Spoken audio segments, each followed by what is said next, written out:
Israel में चुनाव का ऐलान हो गया है और ये चुनाव प्रधानमंत्री बेंजामिन नेतन्याहू के राजनीतिक भविष्य का फैसला कर सकता है।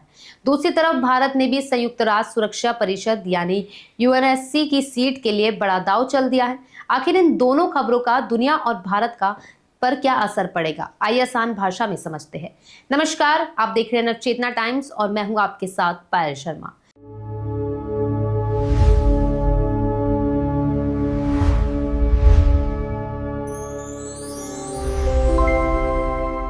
करीब 2 साल तक गाजा और लेबनान में चले युद्ध के बाद अब इजराइल में 27 अक्टूबर को आम चुनाव होंगे। ये 7 अक्टूबर 2023 के हमास हमले के बाद देश का पहला आम चुनाव होगा। इजरायली संसद नेसेट का मौजूदा कार्यकाल 17 जुलाई को खत्म हो रहा है। इसके बाद संसद भंग होगी और कानून के मुताबिक तय समय के भीतर चुनाव कराए जाएंगे। मौजूदा प्रधानमंत्री बेंजामिन नेतन्याहू के लिए ये चुनाव आसान नहीं माना जा रहा है। उन पर 7 अक्टूबर के हमले को रोकने में नाकाम रहने, गाजा युद्ध को लंबा खींचने, बंधकों की सुरक्षित वापसी सुनिश्चित ना कर पाने और ईरान के साथ तनाव के दौरान तय लक्ष्य हासिल ना करने जैसे आरोप लग रहे हैं।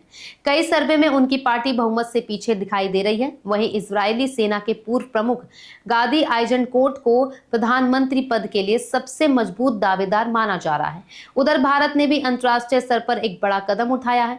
विदेश मंत्री एस जयशंकर ने संयुक्त राष्ट्र मुख्यालय से 2028 से 29 के लिए संयुक्त राष्ट्र सुरक्षा परिषद की गैर स्थायी सीट के लिए भारत का अभियान शुरू किया। भारत ने अपने अभियान की थीम शांति रखी है, जिसका मतलब है security, human assistance, accountability, new opportunities और इनोवेटिव टेक्नोलॉजी। संयुक्त राष्ट्र सुरक्षा परिषद में जांच स्थायी और 10 गैर स्थायी सदस्य होते हैं। गैर स्थायी सदस्य 2 साल के लिए चुने जाते हैं। 2028-29 के लिए एशिया प्रशांत क्षेत्र की एक सीट खाली हो रही है, जिस पर भारत ने दावा किया है। हालांकि इस सीट के लिए ताजिकिस्तान भी मैदान में है, इसलिए दोनों देशों के बीच चुनाव होगा और संयुक्त राष्ट्र के सदस्य देश मतदान करके फैसला करेंगे। भारत इससे पहले 8 बार यूएनएससी का गैर स्थायी सदस्य रह चुका है।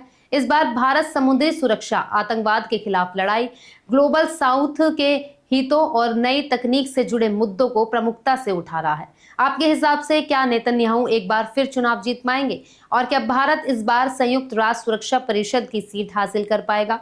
अपनी राय हमें कमेंट्स में जरूर बताइएगा और तब तक के लिए देखते रहे नवचेतना टाइम्स। धन्यवाद।